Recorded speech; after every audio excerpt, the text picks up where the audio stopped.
My Adventures with Superman, Episode 3. This show is getting dumber. Though it also, to my mind, is getting funnier.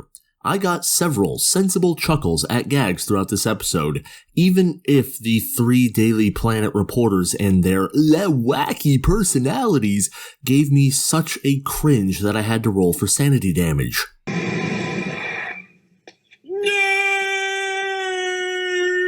But the obligatory once-per-episode Superman scene, which, by the way, I demand continue throughout this series, continues to be pretty good. And I continue to have absolutely nothing better to do with my life, so I'll continue to watch this show. For now. Episode 3 centers around 3 specifically incompetent hoodlums that escape from prison. Shaban's the leader of Intergang, a crew of small-time crooks who rob convenience stores. Kyle! Shaban! Cops are outside! Stop using our real names! Wait, is that a camera? And they are bad at it. These 3 were just given random bits of alien tech by someone referred to as a crazy lady. I guess that's supposed to refer to Livewire. And Livewire gave these nitwit street criminals, for free, pieces of the alien tech she went to great lengths to steal from the government. Livewire did this because, don't think about it.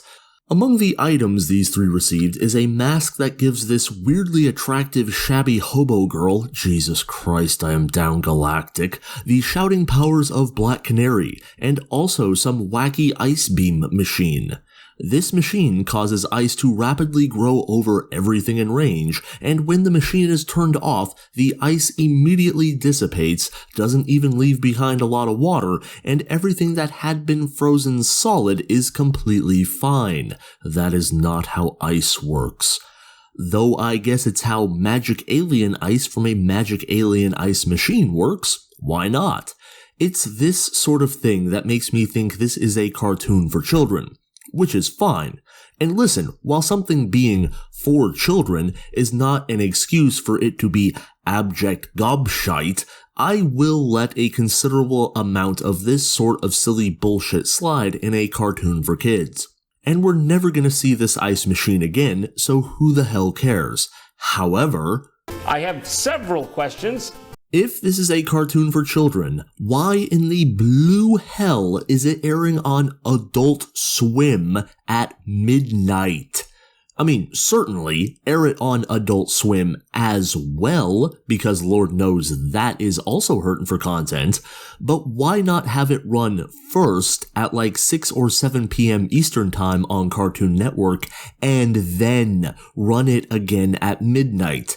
Maybe that way a children might actually see this here cartoon for children's. How neat would that be?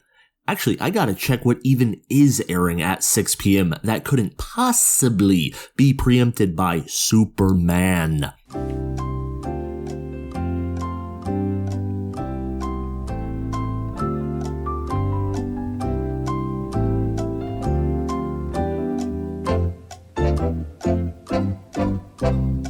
Alright, what Cartoon Network is airing in the next 6 p.m. time slot from the time of this recording is an Adventure Time episode from 2010.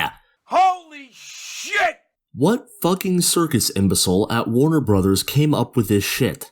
This is a brand new Superman property. You know who tends to like Superman? Little stupid babies. Perhaps if you aired this serviceable Superman cartoon for little stupid babies 2 hours before the average bedtime of a little stupid baby, you'd draw some little stupid babies to your dead cartoon channel.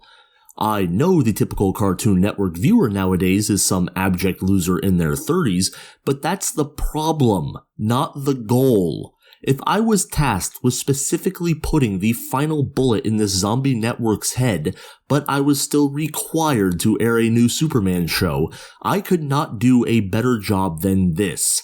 Why is it at least once a week now I get the feeling that I am the last remaining person on Earth with any fucking sense at all? I'm surrounded by assholes.